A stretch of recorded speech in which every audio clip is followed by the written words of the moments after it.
Ceguera espiritual.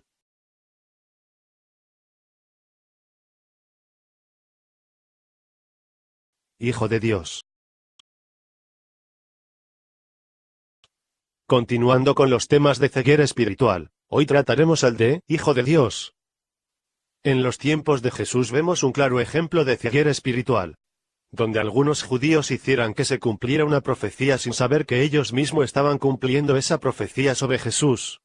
Pues mirad, habla públicamente, y no le dicen nada. ¿Habrán reconocido en verdad los gobernantes que este es el Cristo? Pero este sabemos de dónde es, mas cuando venga el Cristo, nadie sabrá de dónde sea. Juan 7, 26, 27. Ellos hacen referencia a alguna profecía, tal vez de algún libro perdido de la Biblia. Aquí vemos que su ceguera espiritual no le dejaba ver que ellos en sí mismos cumplían esas profecías que decían conocer, creyendo que Jesús era de Nazaret y no el Hijo de Dios y que procedía del Padre. Pero increíblemente, este tipo de ceguera espiritual es la que no permite que muchas personas y sectas no puedan ver la deidad de Jesucristo. Unos niegan tajantemente que no es Dios, otros que es Hijo de Dios pero no Dios. Lo que niegan que Jesús no es Dios, no hay nada que se pueda decir sobre ellos pues sus palabras testifican contra ellos, pero los que dicen que Jesús es Hijo de Dios pero no Dios. Es lo más absurdo que alguien pueda decir. Por lo cual el apóstol Pablo nos manda a velad debidamente y no pequéis porque algunos no conocen a Dios. Para vergüenza vuestra lo digo. 1 Corintios 15:34.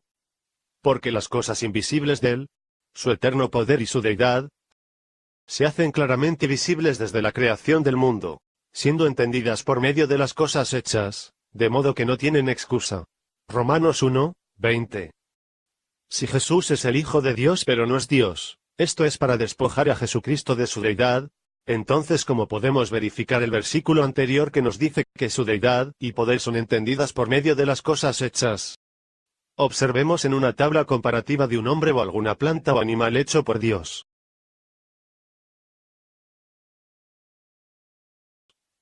La clasificaremos por su condición, si es padre, o si es hijo, su origen, si es árbol, si es animal, si es hombre, o si es Dios, su naturaleza. Si es vegetal, si es animal, si es humana, hombre, o si es divina, Dios. Condición, padre, su origen o género, árbol, su naturaleza, vegetal. Condición, hijo, o retoño de árbol, su origen o género, árbol, su naturaleza, vegetal. Condición, padre, su origen o género, roble, su naturaleza, vegetal. Condición, hijo, o retoño de roble, su origen o género, roble, su naturaleza, vegetal. Condición, padre, su origen o género, animal, su naturaleza, animal. Condición, hijo de animal, su origen o género, animal, su naturaleza, animal. Condición, padre, su origen o género, perro, su naturaleza, animal. Condición, hijo de perro, su origen o género, perro, su naturaleza, animal. Condición, padre, su origen o género, hombre, su naturaleza, humana, u hombre. Condición, hijo de hombre, su origen o género, hombre, su naturaleza, humana, u hombre. Condición, padre, su origen o género, Dios, su naturaleza, divina, o Dios. Condición, hijo de Dios, su origen o género, Dios, su naturaleza, divina, o Dios. Vean que esta tabla nos explica que todo hijo de algún padre tiene que existir o ser de la misma naturaleza del padre que le originó, si no estaríamos en contra de las leyes naturales de la existencia. Y notamos también que las plantas y árboles tienen diferentes especies, aunque mantenga su misma naturaleza, o sea, la vegetal, y esta particularidad también la poseen los animales, que aunque hay muchas variedades de animales según su especie, perro, gato, león, elefantes etc., siguen manteniendo su naturaleza animal. En cambio para el hombre, solo existe un solo tipo de hombre, que generaliza la raza humana, único en su especie. Aquí sucede igual para Dios porque solo existe un solo Dios, único en su especie y representa la naturaleza única divina de Dios. Para la mentalidad judía, esta aseveración es totalmente cierta. ya que ser hijo de Dios es ser Dios, o igual a Dios. Ideas que chocan con la unicidad de Dios que ellos tienen preconcebidas. Los escribas y fariseos tenían muy presente ese razonamiento, y por eso aclaran con vehemencia en Juan 5, 18, por esto los judíos aún más procuraban matarle, porque no solo quebrantaba el día de reposo, sino que también decía que Dios era su propio Padre, haciéndose igual a Dios. Y en este otro pasaje, ellos confirman sus ideas las cuales chocan con la naturaleza divina de Jesús. Le respondieron los judíos, diciendo: por buena obra, no te apedreamos sino por la blasfemia. Porque tú, siendo hombre, te haces Dios. Juan 10:33. Es importante resaltar que existe un tercer punto en el análisis de esta tabla, y considero el más significativo, y no es otra cosa que comprender que Jesucristo en su origen y naturaleza es Dios. Y no un simple título de Dios. Este es el error de muchas personas y sectas, de confundir la naturaleza y origen de Dios con un título de Dios. Si es por títulos cualquiera puede ser Dios, la Biblia misma nos informa.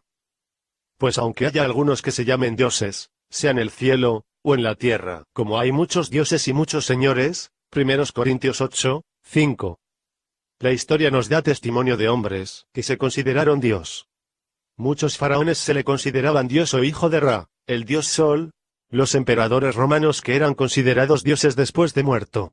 Y Domiciano se autodenominó Dios en vida. Igual sucede con los emperadores japoneses, que eran considerados dioses hombres. Los hombres primitivos consideraban dioses al sol, la luna, los fenómenos naturales, el trueno, el fuego, los volcanes, etc. Todo estos son títulos dados a dioses falsos, inclusive a Satanás se le llama a Dios. Como vemos en 2 Corintios 4, 4. En los cuales el Dios de este siglo cegó el entendimiento de los incrédulos, para que no les resplandezca la luz del Evangelio de la gloria de Cristo, el cual es la imagen de Dios. Por cierto, este pasaje lo utilizan muchas personas para comparar a Jesucristo con falsos dioses, y así justificar la traducción del Nuevo Mundo de Juan 1, donde se le llama a la palabra un Dios. Alegando que a Satanás se le llama el Dios de este siglo, colocando a Jesús a nivel de todos los dioses falsos existentes, incluyendo a Satanás, que por su naturaleza misma no es Dios.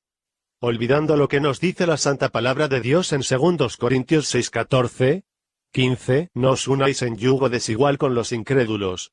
Porque, ¿qué compañerismo tiene la justicia con la injusticia? ¿Y qué comunión la luz con las tinieblas?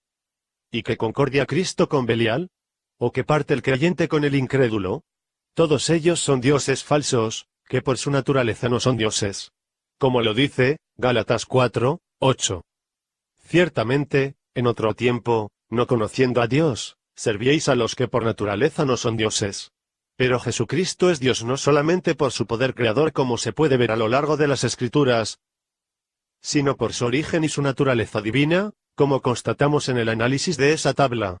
Toda esa visión de la naturaleza divina de Jesucristo la tenía el apóstol Pablo. Y por eso declara en Filipenses 2, 6, el cual, siendo en forma de Dios, o sea, igual, semejante, de la misma naturaleza, no estimó el ser igual a Dios, como cosa que aferrarse.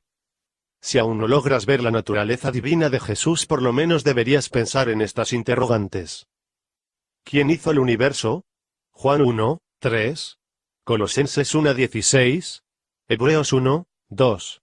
¿Quién hizo el mundo? Juan 1, 1, 3, 10. ¿Quién te hizo a ti, como un ser humano a imagen de Dios? Juan 1, 3, 10. Colosenses 1, 16. Génesis 1, 26, 27. ¿Quién se sacrificó por ti para darte vida? Mateo 20, 28. Marcos 10, 45. 1 Timoteo 2, 6. ¿Quién perdona tus pecados? Marcos 2, 5, 10. Lucas 5, 20, 24, 7, 48. Hechos 10, 43. ¿Quién te resucitará para vida eterna? Juan 3, 15, 16, 36, 5, 24, 6, 27, 40, 47, 54. ¿A quién debes temer? Lucas 12, 4, 5. Mateo 10, 28. ¿Quién es el que tiene autoridad para echar en el infierno o el lago de fuego? Mateo 25, 41, Apocalipsis 20:15. ¿Quién te juzgará? Hechos 10:42, Mateo 25, 31, 32. ¿A quién le pertenece toda la creación? Colosenses 1:16. ¿A quién debes sujetarte, a Jesús o a Jehová? 1 Corintios 15:27, 28. ¿Y cómo deberías de honrarlo? Juan 5:23. Si las respuestas a las preguntas ¿a quién? ¿Y quién? No fueron Jesucristo, entonces él mismo te dice: por tanto, yo te aconsejo que de mí compres oro refinado en fuego, para que seas rico, y vestiduras blancas para vestirte, y que no se descubra la vergüenza de tu desnudez. Y unge tus ojos con colirio, para que veas. Apocalipsis 3:18. Y no como Moisés, que ponía un velo sobre su rostro, para que los hijos de Israel no fijaran la vista en el fin de aquello que había de ser abolido. Pero el entendimiento de ellos se embotó, porque hasta el día de hoy, cuando leen el antiguo pacto, les queda el mismo velo no descubierto, el cual por Cristo es quitado. Y aun hasta el día de hoy, cuando se lee a Moisés, el velo está puesto sobre el corazón de ellos. Pero cuando se conviertan al Señor, el velo se quitará. Porque el Señor es el Espíritu, y donde está el Espíritu del Señor, allí hay libertad. Segunda de Corintios 3:13. 17. Que la paz del Señor Jesucristo esté sobre ti. Amén.